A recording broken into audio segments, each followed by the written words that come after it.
just to give an introduction before I introduce our keynote speaker.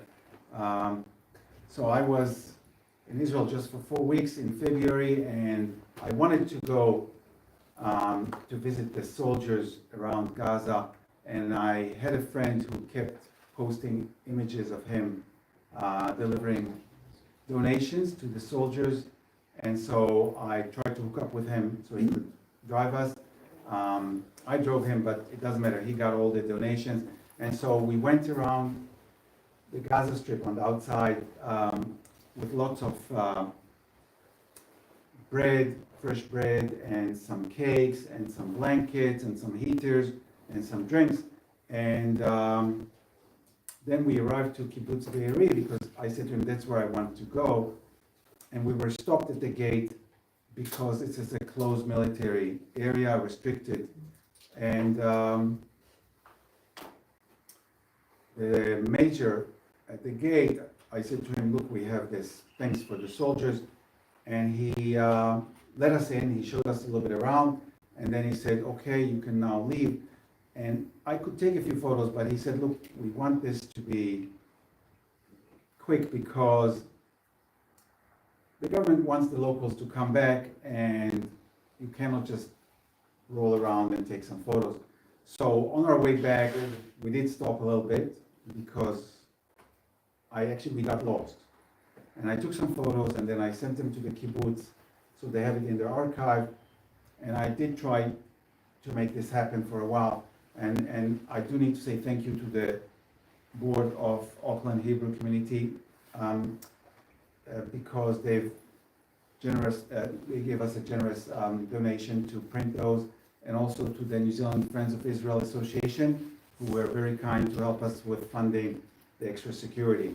So with all that said, Juliet Moses, the president of the Jewish Council.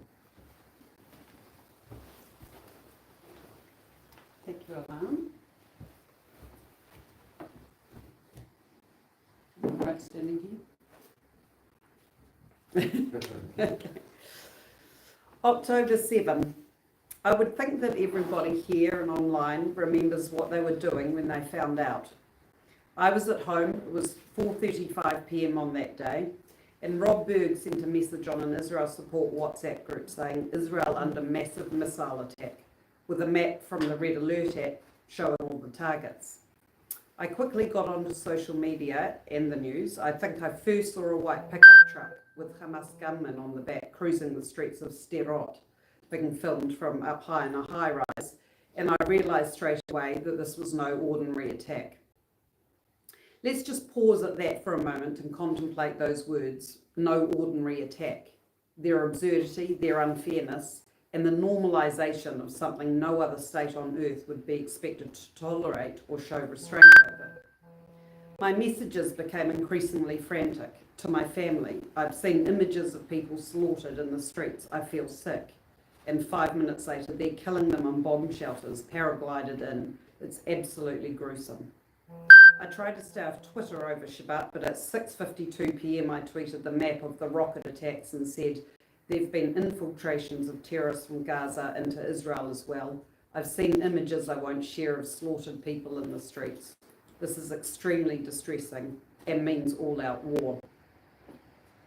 I sat there glued to social media and the TV until late at night with a feeling of total helplessness that this could all be happening right now and we could be watching it unfold and there was nothing that we could do. I went to sleep with a feeling of guilt, terror and dread and woke up to news that at that point some 700 people had been killed. For 2 weeks after that I felt constantly shaky and sick to the stomach. I know that that was nothing unusual. Why did we feel so shaken to the core? Why did we and do we still feel this deep trauma, pain, shock and grief as if it is still October 7, as if time has stood still? It wasn't just the catastrophic intelligence failure that led to this massive attack that shook our confidence, some might say our complacency or even arrogance, our belief in Israel's ability to outsmart its enemies and protect itself, that saw homes being violated and desecrated in a way that we thought would not happen anymore and most certainly would not happen in Israel. It wasn't just the massive scale of the attack, over 1,200 people killed, over 250 taken hostage. It wasn't just the indescribable, medieval debauchery, degradation and depravity of the attacks. Attacks that no label really does justice to. They were all of and more than a terrorist attack, a pogrom, an invasion, a Jew hunt, an act of genocide. How do you describe the barbaric brutality that causes people to just disappear? Only this month, Israeli authorities identified the remains of Dolev Yehud, a 35-year-old medic from the Nir Oz kibbutz, who it was believed had been taken hostage. Multiple forensic field tests had failed to reveal any DNA. It took 8 months to identify him. His fourth child was born in October 16. His sister, Arbel Yehuda, remains in captivity. It wasn't just the hostages who were taken and those who remain in captivity to be used by Hamas as bargaining chips and sex slaves, and whom the world has allowed to be used as bargaining chips and sex slaves, and has abandoned and tried their best to forget and actively remove any reminder of and obstruct us from rescuing and vilified Israel when it does so. The Red Cross has not visited them once. It wasn't just who participated on that day, so-called civilians, journalists, members of UNRWA. It wasn't just the bloodlust, pride and jubilation of those who participated, somehow paradoxically coupled with a dead-eyed, cold-blooded, mechanical execution. I use that in both senses of the word. The ecstasy of the mob in Gaza as the hunters return with their bounty, the mutilated body of Shani Luke splayed on the back of a truck, spat on and hit with planks, greeted with ecstatic cries of Allah Akbar. The recording of the son who rang his parents with great excitement to announce that he had killed 10 Yehud. The terrorist who shot a father dead in his Kibbutz Be'eri home and is caught in the house's security cameras as he walks into the kitchen and grabs a soft drink out of the refrigerator and drinks it, as the two young sons sit there, one saying, "Papa is dead, Papa is dead, why am I still alive?"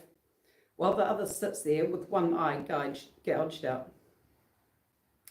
It wasn't just the live streaming and GoProing for the world to see, the granddaughter who discovered her grandmother's murder when her assailant filmed it on her phone and posted it on her Facebook wall. At least the Nazis, and let's stop and think about those words too and what it says that we might ever use them. At least the Nazis went to great lengths to hide the evidence of their crimes. The calculation that Hamas made was that the humiliation, pain, terror, and psychological torture that recordings inflicted would be worth it and outweigh any outrage, any damage to their cause. And you know what? They were right. They were right because there are those around the world, including in New Zealand, including academics and politicians, who, despite all the evidence, are willing to infantilise, trivialise, justify, defend and celebrate Hamas and its evil doing.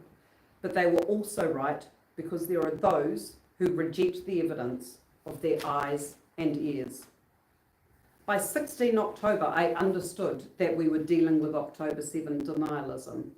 My youngest son Noah was at his last uni lecture for the year on Islam, as it turns out, and was told by a young woman in a hijab that the Nova Festival attack was Zionist propaganda. Sometime later, my mother engaged with an anti-Israel protester and was told the footage of that day was all AI. In this war, even when a photo or footage isn't AI generated, and there has been some, we've all seen the six-fingered boy in Gaza, the possibility that it could have been sows confusion and doubt. Perhaps worst of all is the denial that rape was used as a tool of war on that day, despite countless eyewitness testimonies and forensic and other evidence that I won't discuss.